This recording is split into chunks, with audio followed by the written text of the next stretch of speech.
Hello, I'm Charlie Brooker and you're watching a Screenwipe special. I'm calling it a special because that sounds mildly more impressive than clip show, even though that's basically what this is. Anyway, throughout the series we've done lots of little reports looking at the ghastly backside of television, and this programme is essentially just a compilation of several of those. Anyway, don't let me undersell it. Let's get stuck in straight away with one of the first reports we ever did, looking at the outrageous amount TV costs to make.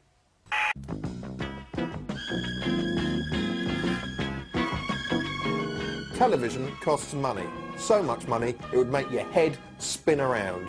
Even a programme like this, which is low budget in telly terms, costs around £47,667 per episode. £47,667 per episode. I don't believe you.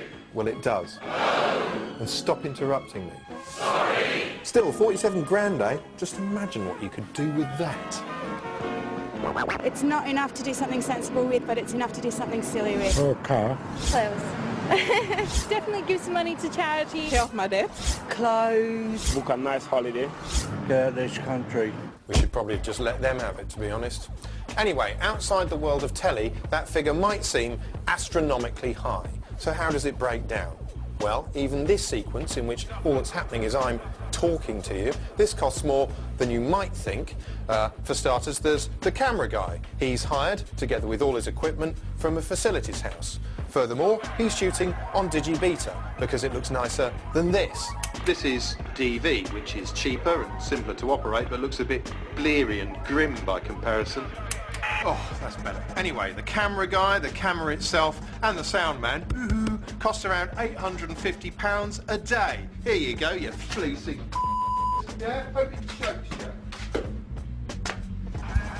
Then there's the rest of the production team to consider. We've got a series producer who keeps things all together, an assistant producer who assists him, 2 archive researchers who dig up old clips, another researcher who researches whatever it is that he does, a runner who has to fetch me a coffee every time I clap my hands. Run!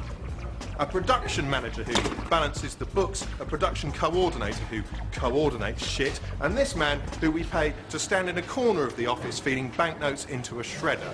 Not now! And then finally there's me, the talent. Amazingly, this lot costs around £1,900 a day. Here you go, you useless sponging f***. Then there's the cost of post-production, i.e. an edit suite where we chop everything visual together and add filters like this, or this. Make the picture do things like this, or add graphics like this. Because that's the sort of thing you modern telly-watching whippersnappers demand nowadays. There's also an audio dub, so we can add voiceovers and mix it all together properly, so it doesn't sound rubbish like this. Next, there's clearance. Let's say I want to show you a clip from an old episode of Clopper Castle. I say. What goes up when the rain comes down? I don't know. What does go up when the rain comes down? An umbrella. Well, that's copyrighted material, which has to be paid for. Unless, actually, you're showing it for the purposes of criticism and review, in which case you can often use it for nothing. Unfortunately, I'm not criticising or reviewing that at all, which means that old puppet nonsense has just cost the production £500.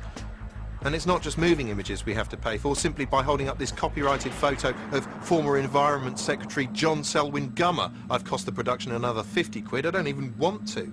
Every time you see a photo like this in the background of a TV show, chances are someone has had to pay to clear it. And these are just the things you can see. Now, music. Actually, we save quite a lot of money here, being on the BBC. Thanks to their blanket agreement with the music industry, there's a lot of tunes that don't cost us anything. If I was on another channel, it might cost me a fortune to play, say, a bit of Sgt. Pepper. But this is the Beeb, so take it away, the Beatles. Weirdly, however, I can't show you the cover of Sgt. Pepper because they won't let us. I can, however, just throw it away, thereby blowing another £15 on a prop. And if I'm pissing the money away, I might as well push the boat out even further with another great picture of John Selwyn Gummer. Ooh, we're partying now! There are loads of other costs which are on your screen now if you're that bothered. Anyway, given how much our modest half hour sets the world back, imagine how much it costs to make something like this. Oh, those are horses. Those are notoriously expensive. They insist on being driven to the set every day in individual cars. Madness. Wow, that's a courtroom. They had to build that 10,000 times actual size, apparently. And that judge's wig, that's not a wig, that's a rare orchid. Yes, telly is a terrifyingly expensive business, so it's not surprising some shows try to claw back some of that cash any which way they can. If you'd like to hear some of the shocking ways TV tries to claw your money back, then phone the number on screen now. In the meantime, the rest of us will have a look at this next thing, which is about how to get your ideas on the box.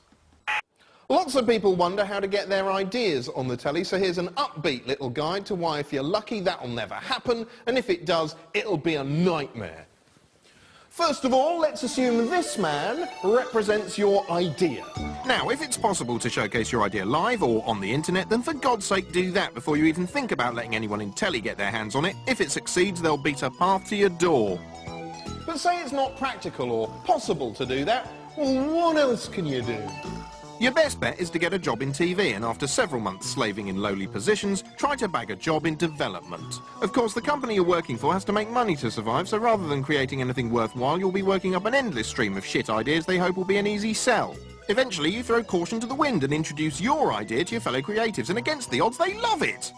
Having boiled your idea down to a capsule description a child could understand, you approach your first port of call. You outline your idea to a commissioning editor, and stone the crows he likes it. Well, sort of, because he also suggests a few changes. But they seem reasonable enough, so you incorporate them as best you can, then sit back and wait for a response. And you wait and you wait and you wait, and eventually you're told the commissioning editor has left, and his replacement reckons this whole cowboy hat thing renders the entire idea useless. Still under pressure to sell, you take your idea to a funky rival channel notorious for dangerous cutting-edge content. Here, another commissioner suggests it be fronted by up-and-coming comic Barry Shitpeas. What about Barry? Because he's being groomed as a future face of the channel.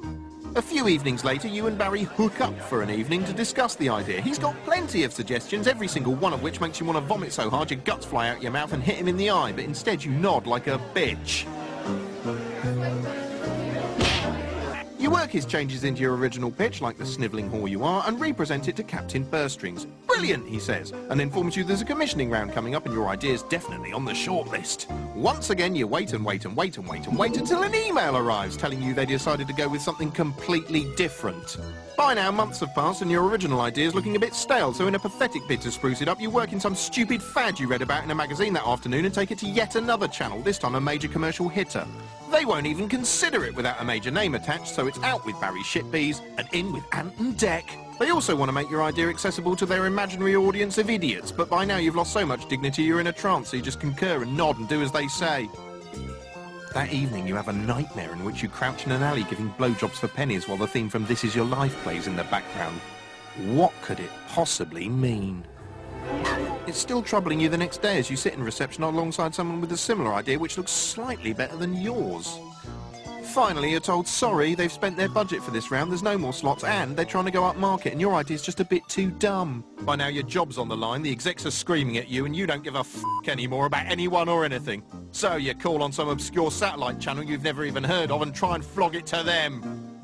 Here you're asked to literally rub shit all over your idea and turn it into a vehicle for some reality TV star. But it's not even an idea you recognise anymore, and that's not the only problem. No, because you've also got to cut all the best bits out of your idea because they want 150 episodes and they've only given you a budget of 27 pence. Worse still, you can't hire enough staff, so everyone involved in making it has to work insane hours that make them cry around the clock and despise you. Congratulations, you've become an exploitative telly scumbag. Eventually, your bastardised, rehashed idea finally makes it on air, at which point everyone who tunes in thinks it's shit!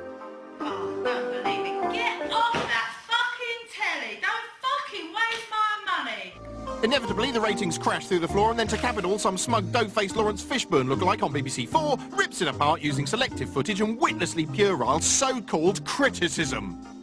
At the end of the day, this programme's a load of shit thought up by and there lies your idea, dead as a dodo's doornail, messed around, shat on and despised.